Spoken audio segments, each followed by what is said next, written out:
All right, good afternoon, everybody. Thank you for joining us this afternoon.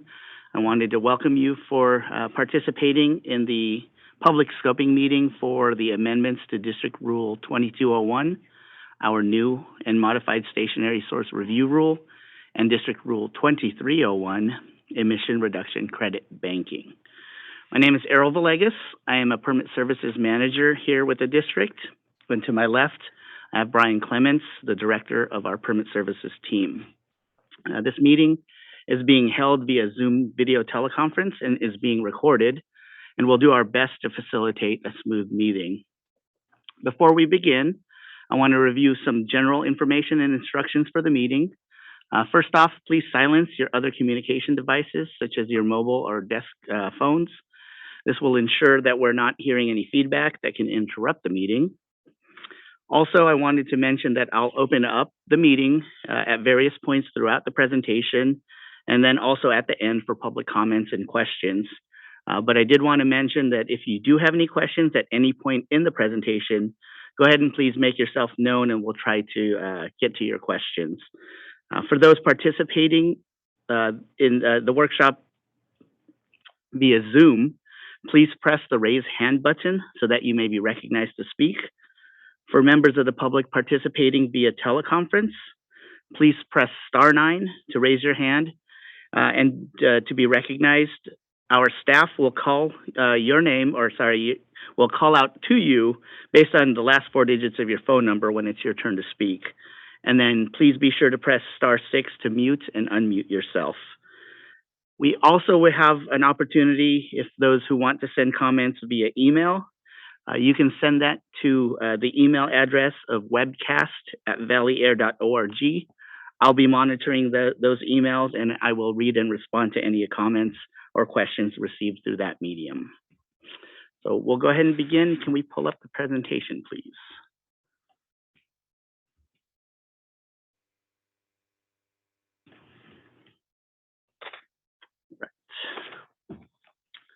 So let's begin with a brief overview of the district's new source review permitting process. District Rule 2201, or as I mentioned, formerly known as the new and modified stationary source review rule, is commonly referred to also as the District New Source Review Rule or the NSR rule. This rule was designed to meet both the federal and state NSR requirements. The rule includes a number of key elements. One key element is the requirement to install best available control technology, or commonly referred to as BACT, which mandates the installations of emissions controls to minimize emissions increases from new or modifying permitted sources. A second key element is emissions offsets.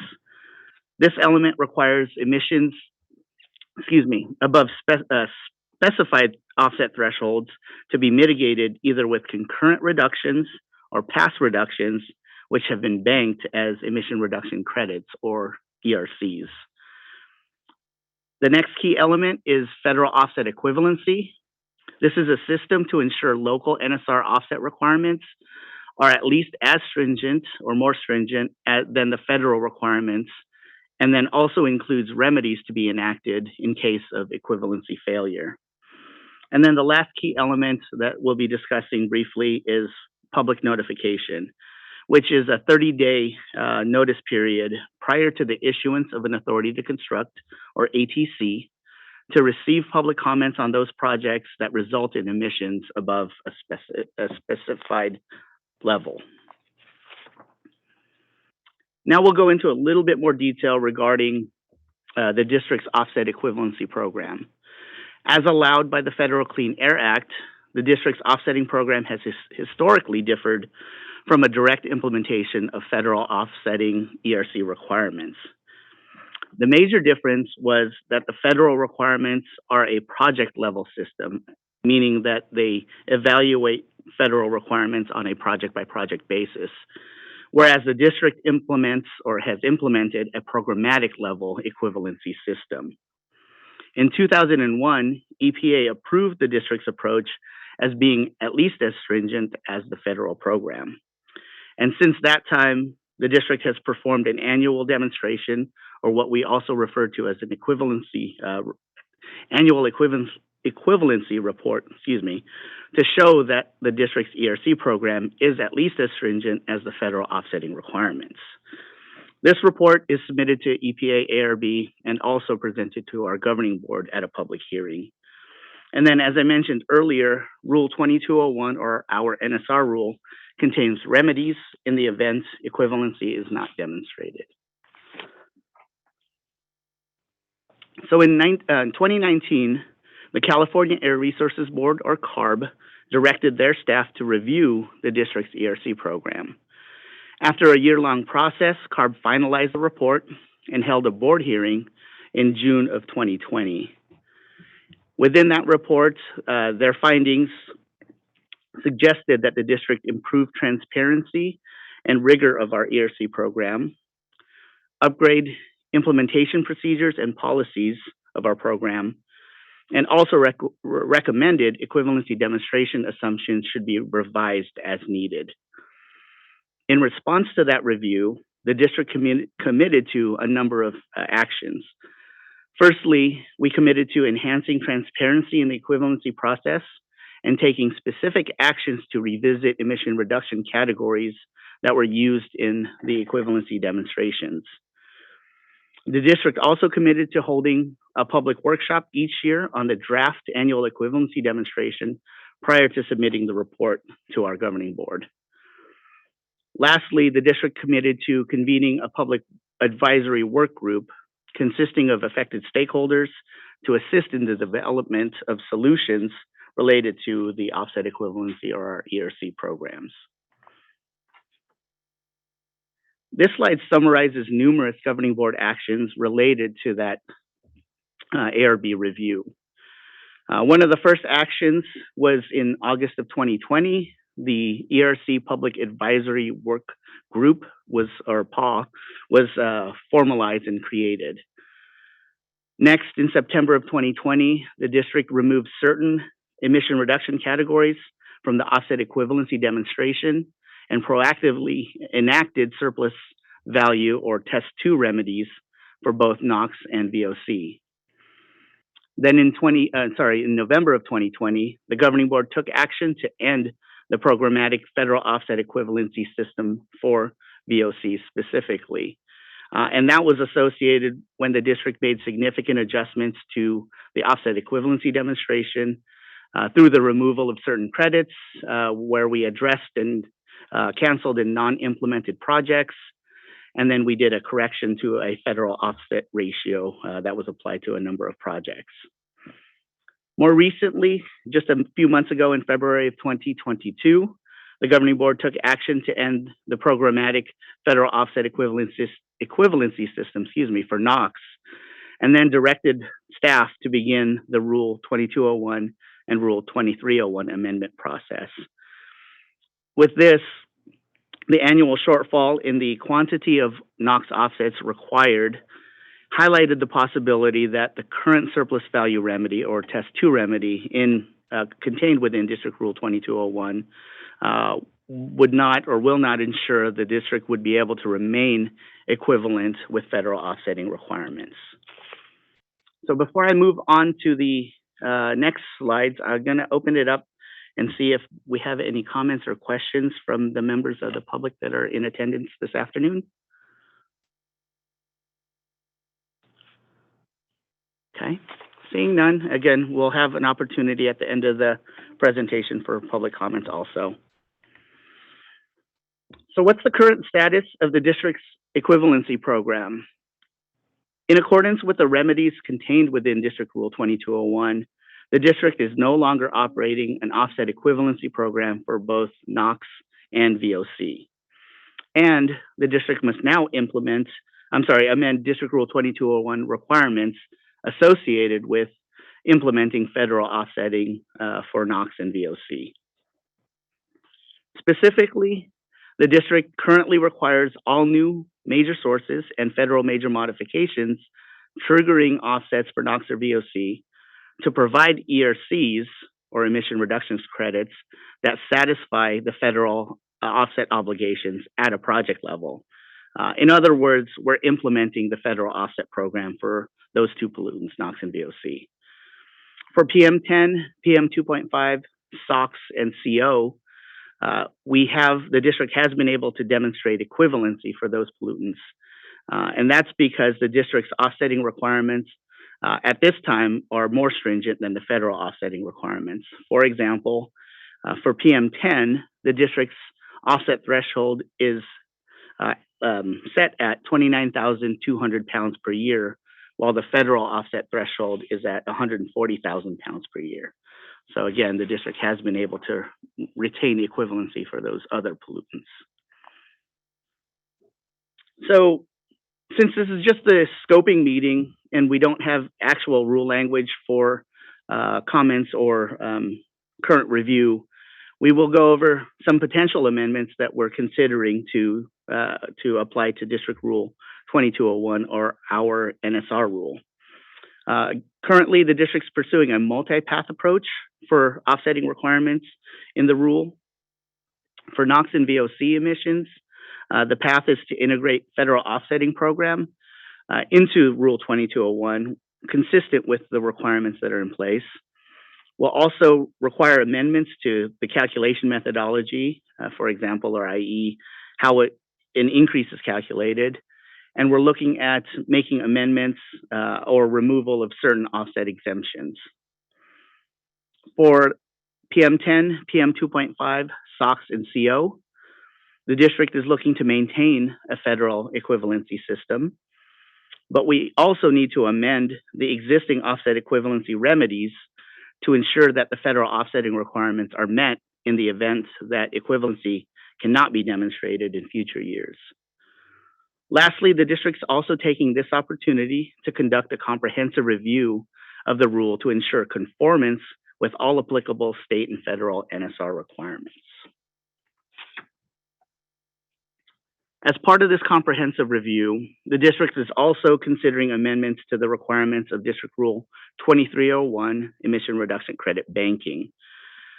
The potential amendments may include reviewing the administrative mechanisms, definitions, and procedures for filing of applications and banking ERCs, including the requirement for a timely application submittal. Also reviewing the administrative mechanisms, definitions, and procedures for the banking of other creditable reductions, such as creating ERCs through mobile source emissions reductions or future orphan shutdowns. And then we'll also be evaluating the appropriateness of future banking of greenhouse gas emissions reduction credits, or ERCs. So where do we go from here? The next steps for our rule development process, as you can see in the far left, we are today here at the scoping meeting. The district will be holding public workshops to go over draft staff reports and actual rule language. At that point, we'll move on to publishing the proposed rule for consideration, which would occur 30 days before taking it to our governing board for a public hearing and adoption consideration. We're looking to do all this process in a relatively short manner, hoping to take this to our governing board in late 2022, maybe early 2023, depending on how the process goes. And of course, throughout this process, we do invite public participation and comments in order to help shape the rule requirements that will be included as part of amending District Rule 2201 and District Rule 2301. So again, my name is Errol Villegas. I will be the lead manager for this rule development process. But on the slide here, Jesse Garcia, our senior air quality engineer, will be your main contact. You can send comments or questions to the mailing address located right there. And if you do have any comments or questions or need to speak to an engineer, Jesse's phone number and email is included as a part of this slide. That concludes our presentation portion of the scoping meeting. I will go ahead and again open up the workshop to any comments or questions. I do have the webcast valleyAir.org email on the slide right there. So if you do have any comments or questions that you want to send via email, I will be monitoring or am monitoring that. Do we have any comments or questions from? Okay, so we do have one hand up.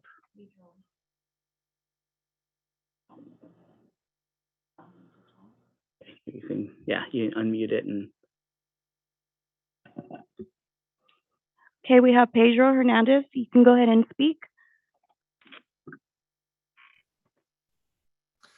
Hi, good afternoon. Happy Friday, everyone. My name is Pedro Hernandez. I'm the Deputy Director with the Central Valley Air Quality Coalition.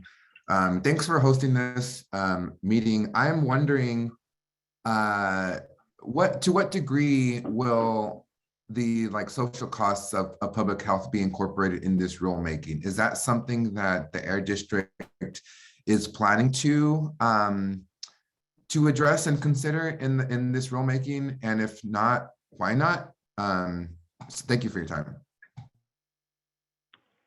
So the district's NSR and so the new and modified stationary source rule 2201 and 2301 are not prohibitory rule requirements that have implications for existing equipment.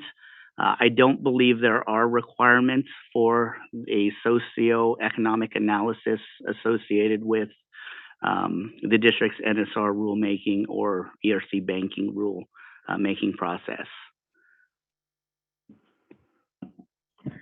And to add to that, this rule does look at projects coming in with new or modified sources of emissions and requires the best available control technology for those types of projects that are coming in. And for each one of them, on a case-by-case situation, we look at what are the best technologies, the most stringent technologies controlling emissions for the specific type of source category of emission unit that's being proposed, and require that to minimize the emissions, potential emissions from each operation to the maximum extent possible.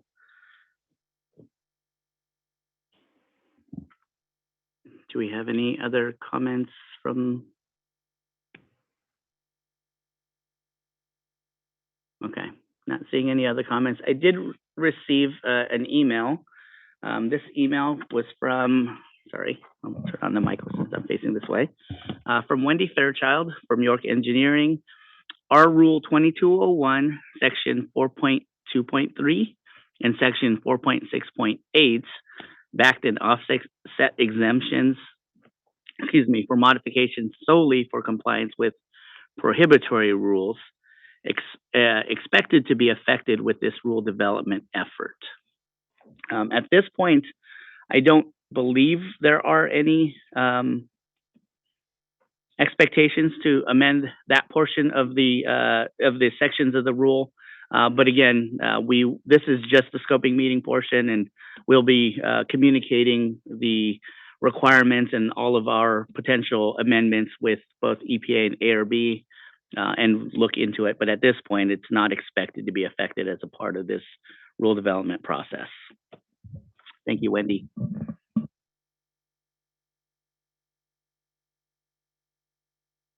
Sorry, any other questions or comments at this point? Okay, I don't see any other comments via the webcast at valleyair.org email. So with no other questions or comments, I did want to thank you for joining us this afternoon.